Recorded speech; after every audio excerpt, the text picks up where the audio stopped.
Her har jeg min disposition. Først så har jeg min indledning, hvor jeg hurtigt vil komme ind på, hvad der sker. Bagefter har jeg formålet, hvor jeg fortæller kort om, hvad der skal ske. Derefter har jeg metoden, hvor jeg her fortæller om, hvordan jeg har gjort, og hvilken metode jeg har brugt. Så har jeg data og databehandling. Her viser jeg min graf, og hvordan den fungerer. Bagefter her har jeg så min konklusion, hvor jeg konkluderer ud på grafen. Til sidst har jeg bonusafsnittet, hvor jeg så sammenligner de forskellige ting.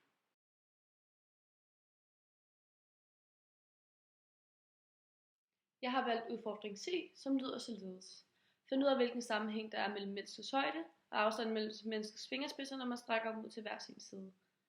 Formålet ved det her er at finde ud af, hvilken sammenhæng der er mellem det.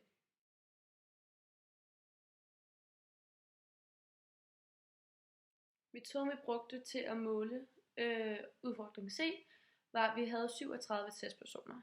De her 37 testpersoner blev målt først deres højde, og derefter sætte vi dem op af en tavle ned i biologilokalet, hvor de skulle strække deres arm sådan her.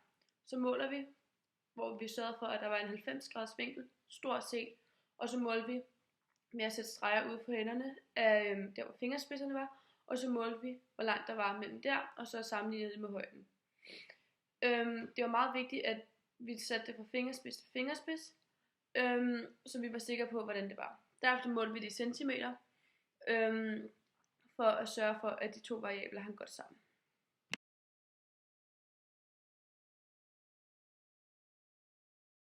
Her har jeg så min graf. Den hedder et menneskes højde og længde fra fingerspids til fingerspids. Så ned ad x-aksen, der har jeg højden, som er målt i centimeter. Og så op ad y-aksen, der har jeg længden fra fingerspids til fingerspids, som også er målt i centimeter. Herover har jeg mit datasæt, som der hvor jeg sat min data ind. Der er højden, og der er længden over fingerspids til fingerspids. De begge to også målt i centimeter. Så her har jeg mit lineære felt, som er der, hvor jeg har sat den ind.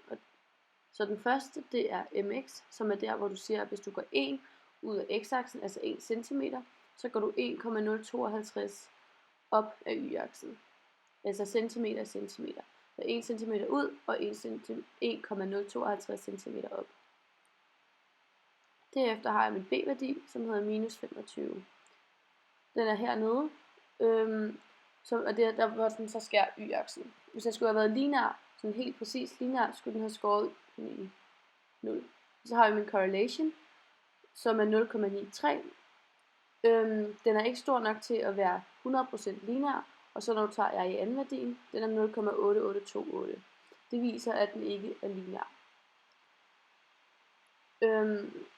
Det betydning den har så, er, at vi ikke kan tåle helt præcis på vores resultater. Så har vi b i værdien igen. Hvis den havde været 0, så havde vores linje også været lineær. Men fordi den er minus 10,25, viser den også, at den ikke er lineær.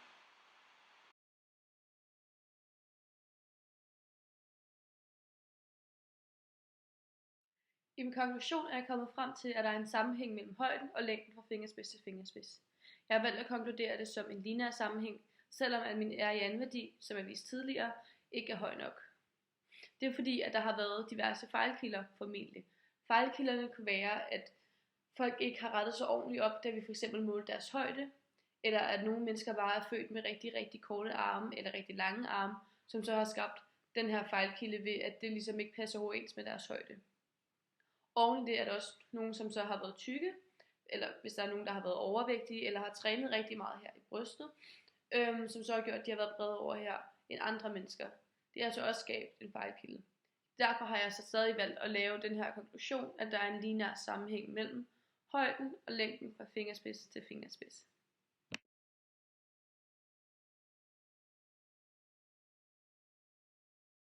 Det forsøg, jeg har lavet, det er kvalitativt. Altså det vil sige, at jeg har brugt tal. Jeg har ikke sådan været ude og måle og føle på det, sådan når det er kvalitativt. Jeg har fx målt højden og længden i centimeter. Derfor vil jeg så vurdere det som være kvantitativt. Jeg har også taget højde for variabel kontrol ved at måle de forskellige testpersoner på det rigtige måde, eller på samme måde kan man sige. For eksempel at vi skulle måle dem med hænderne op ad tavlen, så sørgede vi for, at alle hænderne var sådan her op ad tavlen, så når vi satte stregen her, så var den præcis. At det var ikke sådan, at der var nogen, der stod sådan her, og nogen, der stod sådan her, og sådan noget. Men jeg sørgede for, at hænderne stod på samme måde.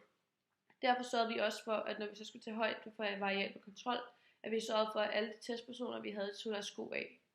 Det gjorde så, at alle havde samme højde, for nogen kunne have haft høje sko på, og nogen kunne have haft lave sko på, osv. osv. Men det er meget vigtigt at huske på, at når vi har lavet sådan nogle biologiske forsøg, som vi nu har lavet her, det er, at vi er alle sammen mennesker, og vi ikke er ens på nogen måde. Og derfor gør det helt sværere for at få præcise målinger, fordi at vi alle sammen kan lave de her små fejl, når vi skal måles. Den metode, jeg har brugt til mit forsøg, er den induktive metode. Det vil sige, at vi lavede først nogle observationer, derefter arbejdede vi med det induktivt, og til sidst fandt vi en sammenhæng. For eksempel på opgave A, hvor vi skulle finde en sammenhæng mellem fjederne, der testede vi en hypotese for at se, om den var lineær. Derefter ser vi, om det passer med forudsigelsen. Der arbejdede vi hypotetisk deduktivt.